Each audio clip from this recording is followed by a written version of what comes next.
हम सभी लोग श्री चित्रकूट धाम कामदगिरि शाखा में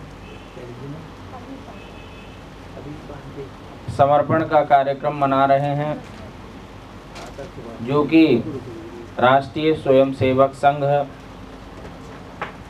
संपूर्ण विश्व में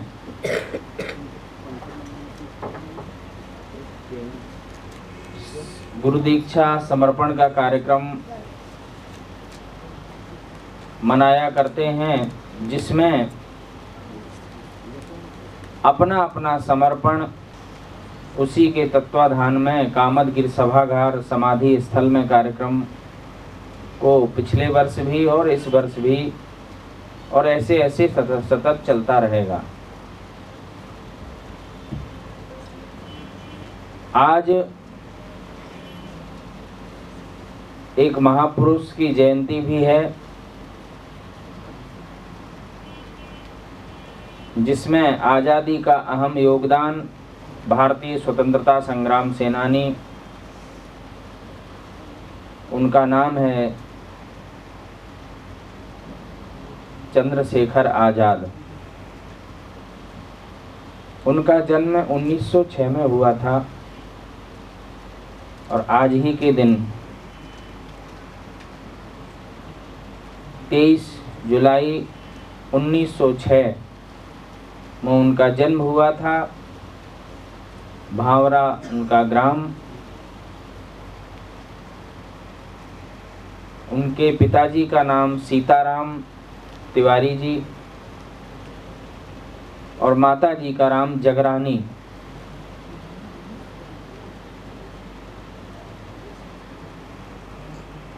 उन्नीस 1931 में उनको फांसी नहीं बल्कि पार्क में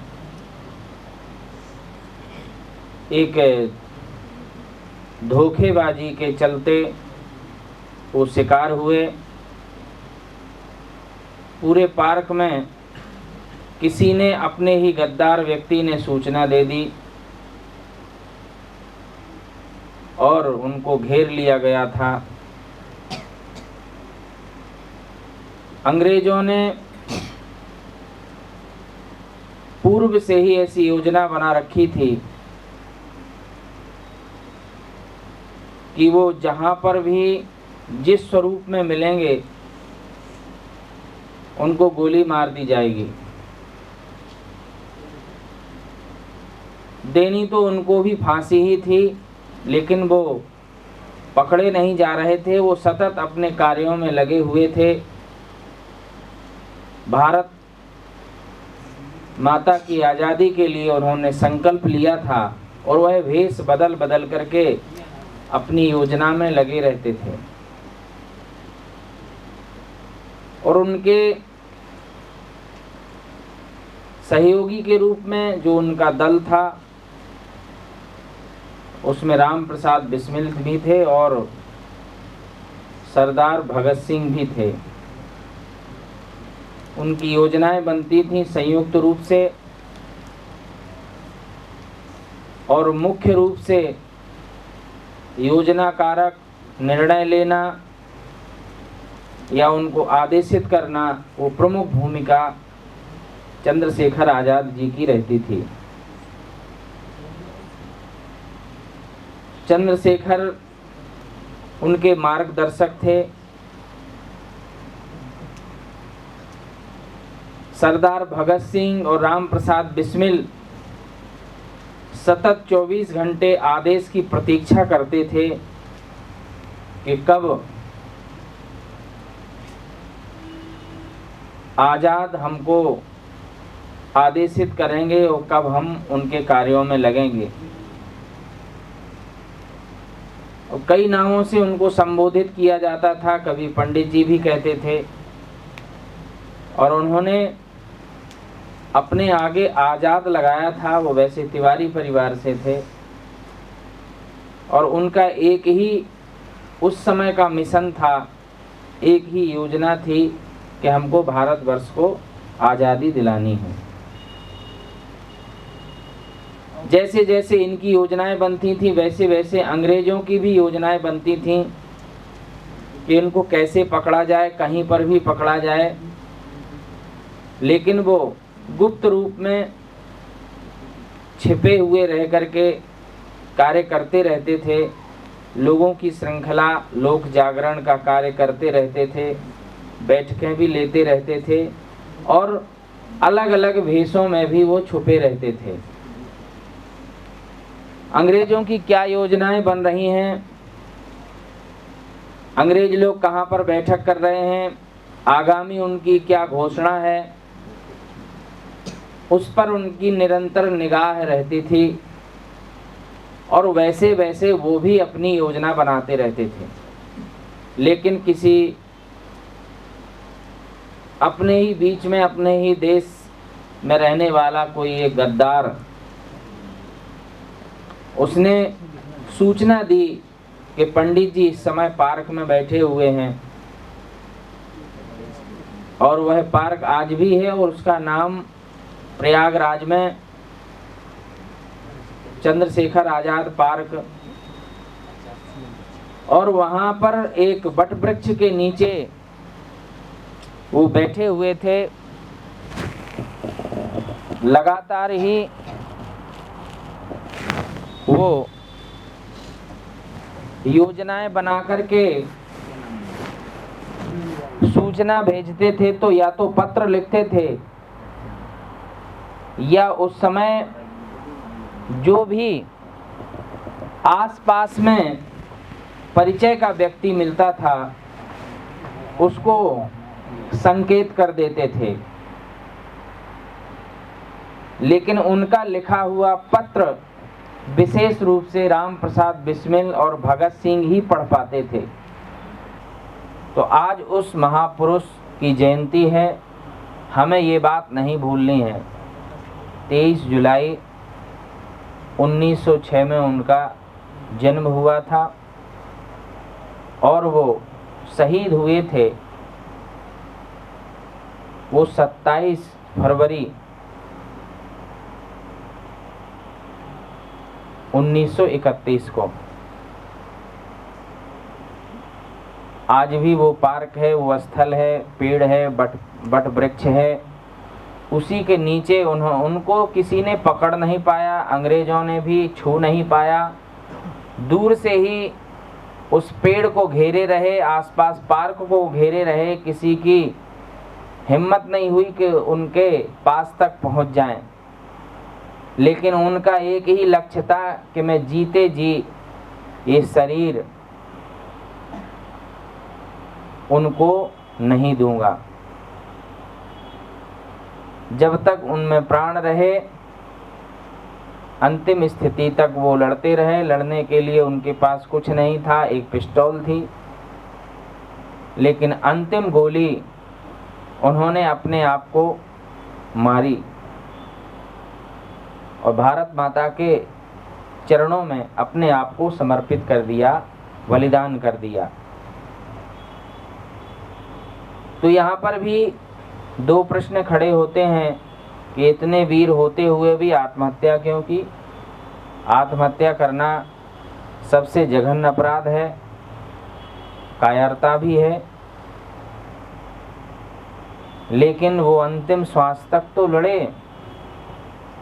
लेकिन अंग्रेजों का ये मिशन था, ये षड्यंत्र था कि हम अगर उनको जीते जी प्राप्त कर लेंगे तो हमें भारतवर्ष में बहुत बड़ी सफलता मिलेगी और इससे हम उनसे अनेक रहस्य भी प्राप्त हो सकेंगे और उनके सहयोगियों को भी हम पकड़ सकेंगे। बहुत बड़ी उसमें एक षड्यंत्र छुपा हुआ था, लेकिन उन्होंने कहा कि नहीं, मेरे वजह से बहुत बड़ा भारत का नुकसान होगा, मैं ये जघन्य अपराध करना स्वीकार करता हूं, लेकिन मैं जीते जी उनको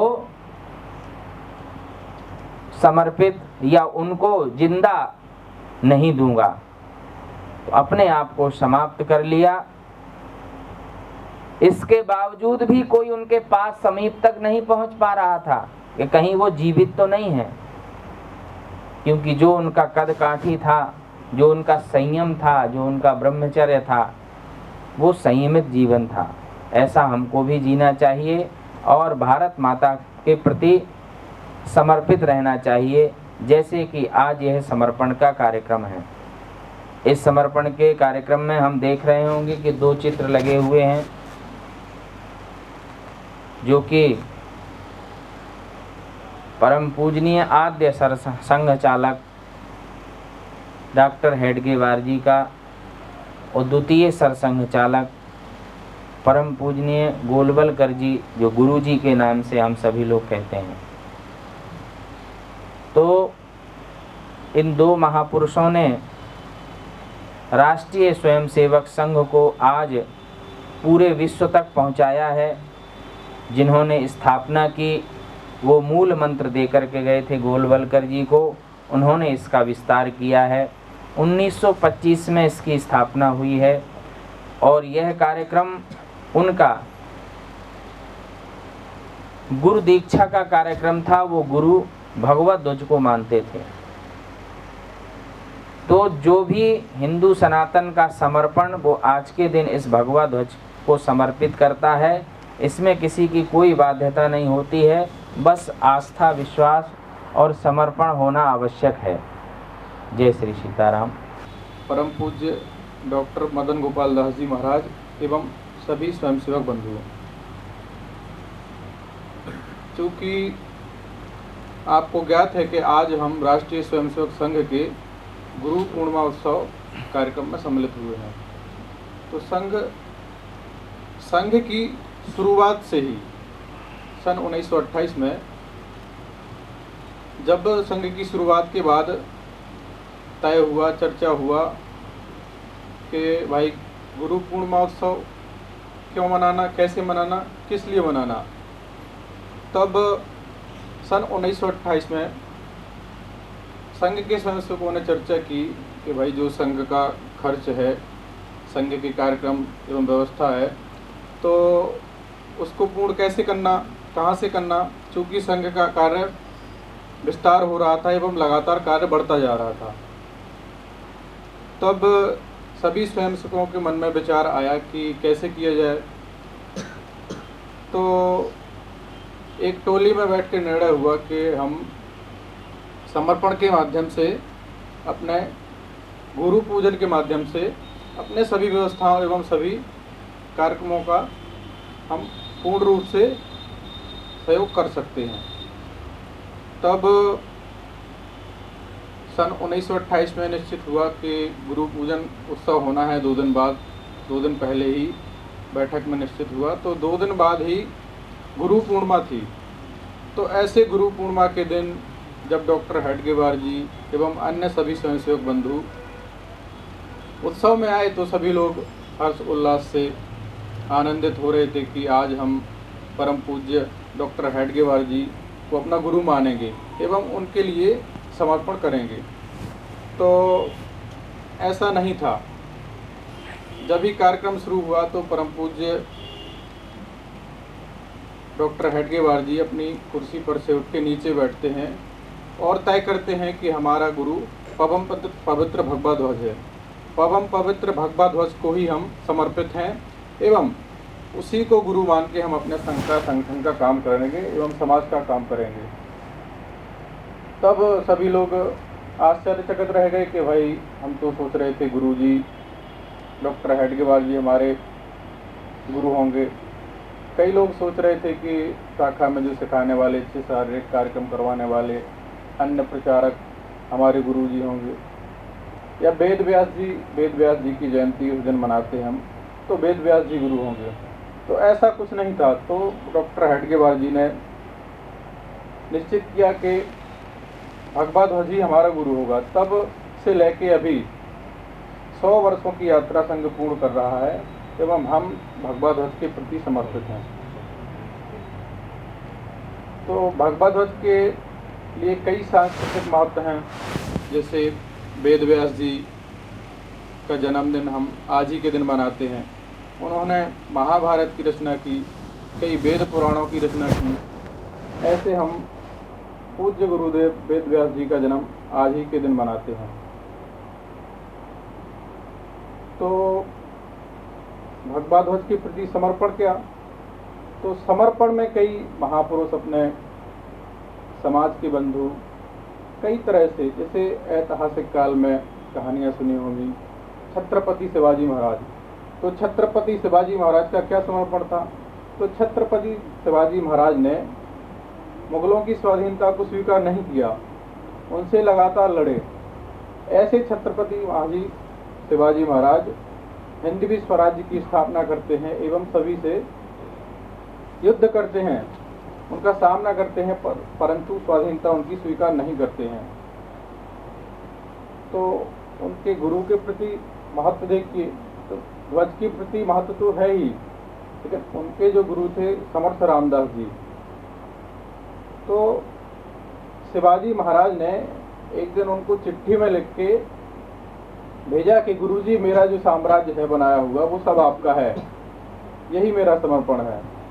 तो गुरुजी ने बोला कि भाई आपको ही इसका प्रतिनिधित्व करना है और समाज का काम, हिंदुत्व का काम पूरे देश में बढ़ाना है। ऐसे गुरु एवं ऐसे शिष्यों की कई कहानियां हैं।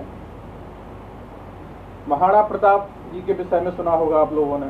तो महाराणा प्रताप जी ने मुगलों की स्वाधीनता को स्वीकार नहीं किया, भले ही उनने जंगलों में रहना पड़ा, पहाड़ों में रहना एवं घास की रोटियां खाना स्वीकार किया। तो ऐसे कई महापुरुषों की कहानियां हमने सुनी होंगी। एवं श्री कृष्ण जी के बारे में भी सुना होगा हम लोगों ने। तो संदीपनी मुनि जी उनके गुरु थे। तो कई ऐसी कहानियां उनके समक्ष आती हैं, कई ऐसे उनके समक्ष आते हैं। एवं श्री राम वशिष्ठ गुरु के लिए कितने समर्पित थे। उन्होंने कई कार्य एवं कई प्रकार के समक्ष उनके लिए समर्पण किए। और ऐसे ही कई कहानियां भगवा ध्वज के प्रति समर्पित हैं। सन 1962 के समय जब युद्ध हो रहा था, तब कश्मीर में हवाई पट्टी का निर्माण स्वयंसेवकों द्वारा किया गया। तो ऐसे संघ का समर्पण एवं स्वयंसेवकों का समर्पण देश के प्रति भी रहा है। संघ के प्रचारकों का बहुत महत्व समर्पण रहा है। आद्य सरसंघ चालक जी जब सामान्य स्वयंसेवक थे, तब निश्चित हुआ कि डॉक्टर हेडगेवार जी हमारे आद्य सरसंघ चालक रहेंगे। तो इसके बाद कई प्रचारक अन्य प्रांतों में, अन्य जगह पे, कहीं मुंबई गए, कोई दिल्ली गए, कोई कलकत्ता। तो ऐसे प्रचारकों का महत्व, प्रचारकों का समर्पण, ये बहुत ही महत्व है। तो अभी संघ का शताब्दी वर्ष चल रहा है, उसमें शताब्दी वर्ष में हमने निश्चित किया है कि कम से कम 1 वर्ष का या 2 वर्ष का समय ऐसे देने वाले सभी स्वयंसेवक ऐसे शताब्दी विस्तारक कहलाएंगे या प्रचारक कहलाएंगे। तो ऐसे प्रचारक विस्तारकों का महत्व परम पवित्र भगवा ध्वज एवं भारत माता के लिए स्मरणीय है। ऐसे ही कई प्रकार के प्रसंग हमें देखने को मिलते हैं। द्रोणाचार्य जी गुरु किससे से एकलव्य की कहानी हमें सुनने को मिलती है। तो एकलव्य से गुरु जी ने कहा कि भाई आप हमारे शिष्य, हम आपके गुरु हैं, तो गुरु दीक्षा में क्या? तो गुरु दीक्षा में हमें अपने दाएं हाथ का, आपके दाएं हाथ का अंगूठा चाहिए। तो उनने कोई भी विचार नहीं करते हुए एकलव्य ने उनको अपना दाएं हाथ का अंगूठा समर्पित किया। तो ऐसे समर्पण, ऐसे हमें विचार, ऐसे कार्य हमें आने चाहिए। तो ऐसे कई प्रकार के प्रसंग हमें देखने को मिलते हैं।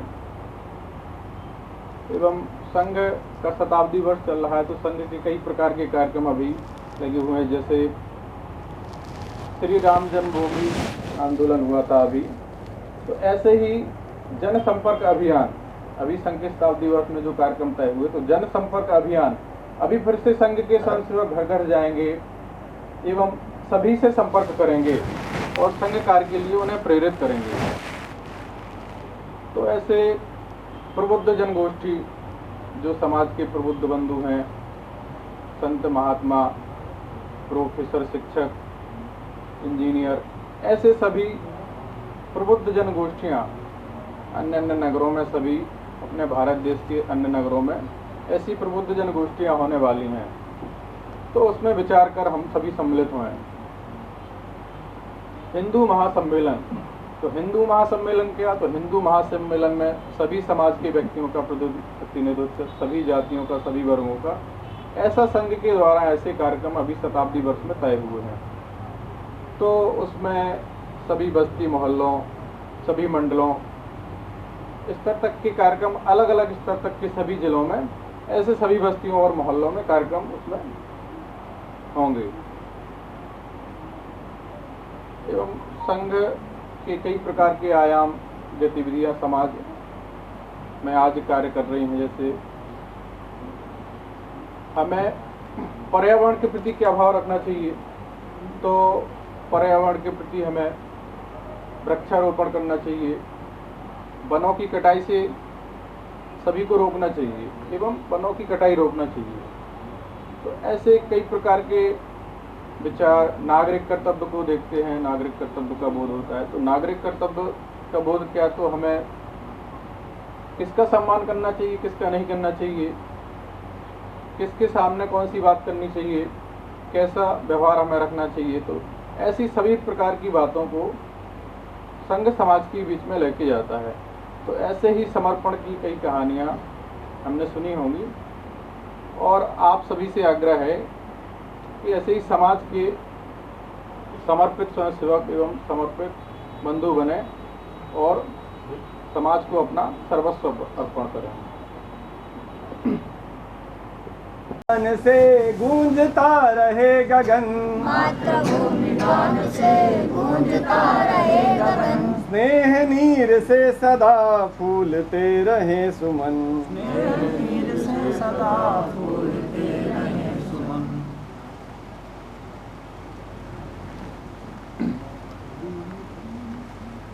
जन्म सिद्ध भावना, जन्म सिद्ध भावना, स्वधर्म का विचार हो, धर्म का विचार हो, रोम रोम में रमा, रोम रोम में रमा, स्वधर्म संस्कार हो, धर्म संस्कार हो। आरती उतारते, आरती उतारते, प्राण दीप हो मगन, प्राण दीप हो मगन, स्नेह नीर से सदा स्नेह नीर से सदा फूलते रहे सुमन।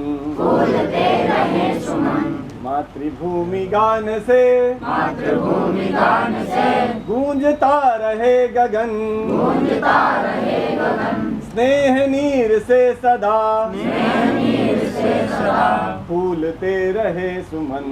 फूलते रहे सुमन। हार के सुसूत्र में, हार के सुसूत्र में मोतियों की पंक्तियां, मोतियों की पंक्तियां, ग्राम नगर प्रांत में राम नगर प्रांत में संग्रहित शक्तियां, संग्रहित शक्तियां, लक्ष्य लक्ष्य रूप से लक्ष्य लक्ष्य रूप से राष्ट्र हो विराट तन, राष्ट्र हो विराट तन, स्नेह नीर से सदा स्नेह नीर से सदा फूलते रहे सुमन। फूलते रहे सुमन। मातृभूमि गान से मातृभूमि गान से गूंजता रहे गगन, गूंजता रहे गगन, स्नेह नीर से सदा स्नेह नीर से सदा फूलते रहे सुमन।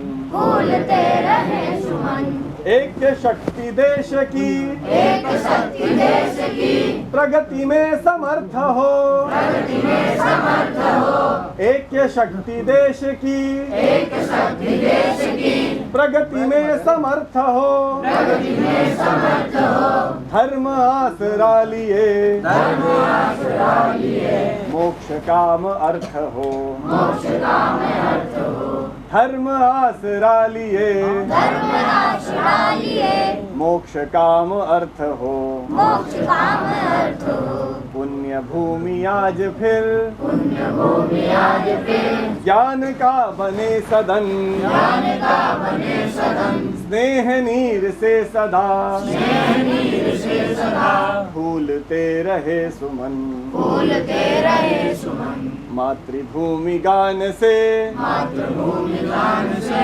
गूंजता रहे गगन, गूंजता रहे गगन, स्नेह नीर से सदा, स्नेह नीर से सदा, फूलते रहे सुमन। फूलते रहे सुमन।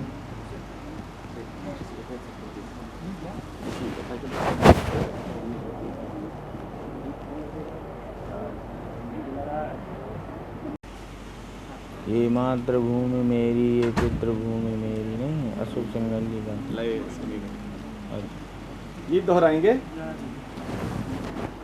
इसको देश याद। हमें देता है सब कुछ, है। देश हमें देता है सब कुछ, हम भी तो कुछ देना सीखें, हम भी तो कुछ देना सीखें। देश हमें देता है सब कुछ, देश हमें देता है सब कुछ, हम भी तो कुछ देना सीखें, हम भी तो कुछ देना सीखें। सूरज हमें रोशनी देता, सूरज हमें रोशनी देता, हवा नया जीवन देती, हवा नया जीवन देती है, मिटाने को हम सबकी, भूख मिटाने को हम सबकी, धरती पर होती खेती है, धरती पर होती खेती है, औरों का भी हित हो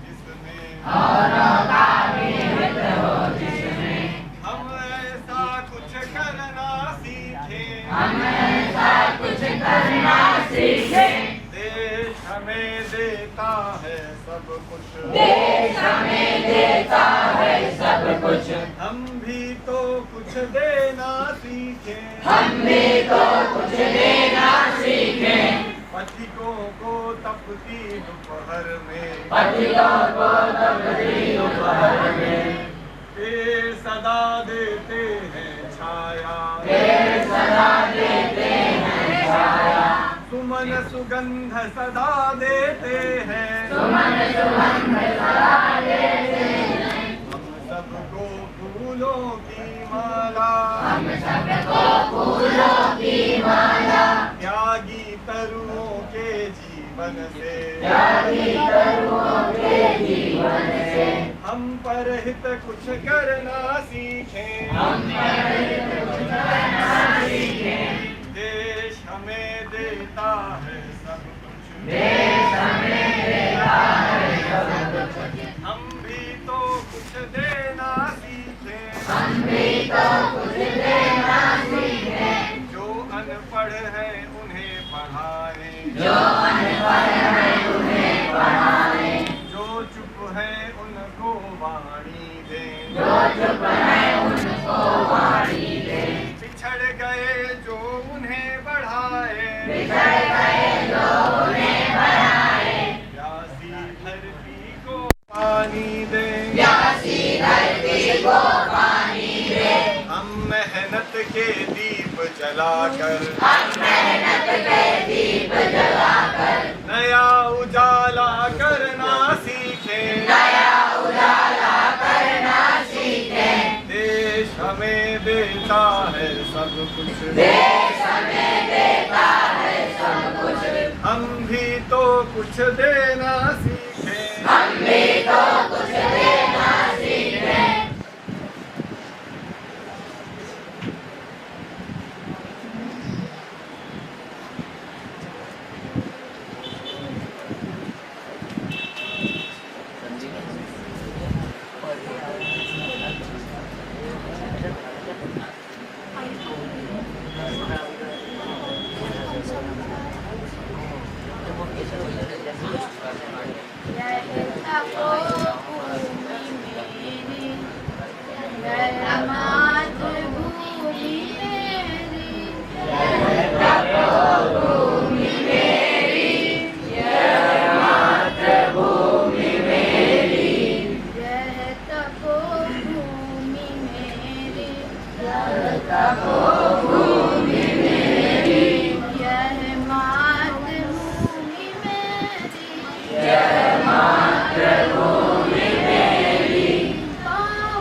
मानसू भैया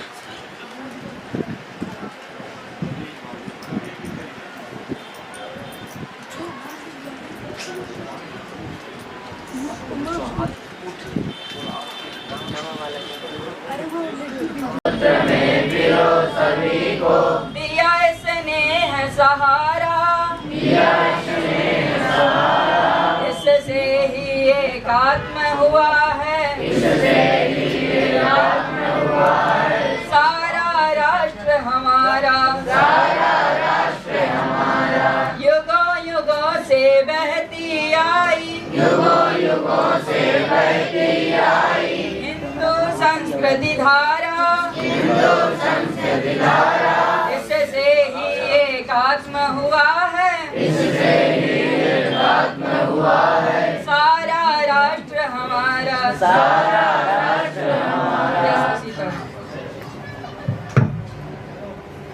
अगर हम नहीं देश के काम में आए, अगर हम नहीं देश के काम में आए, अगर हम नहीं देश के काम में आए, अगर हम नहीं देश के काम में आए, धारा क्या, अगर हम नहीं देश के काम में आए, धारा क्या कहेगी, गगन क्या कहेगा, धारा क्या कहेगी, गगन क्या कहेगा, चलो श्रम करे आज खुद को सवारे, चलो श्रम करे आज खुद को सवारे, युगों से चढ़ी जो कुमारी उतारे, युगों से चढ़ी जो कुमारी उतारे,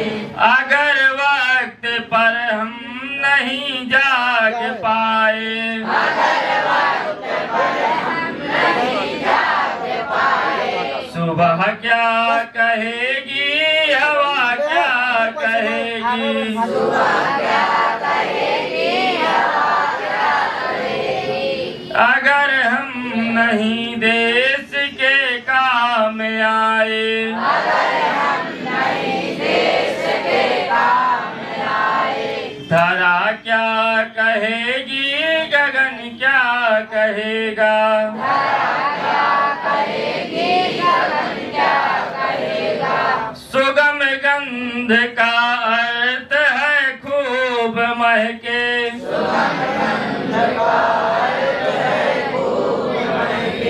बड़े संकटों की भले मार सहके,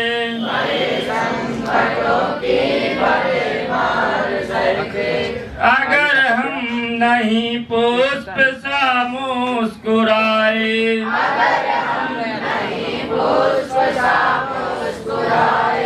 लता क्या कहेगी, चमन क्या कहेगा,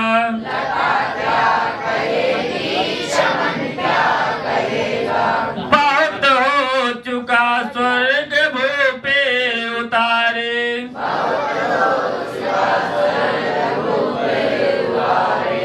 करे कुछ नया कुछ सोचे विचारे,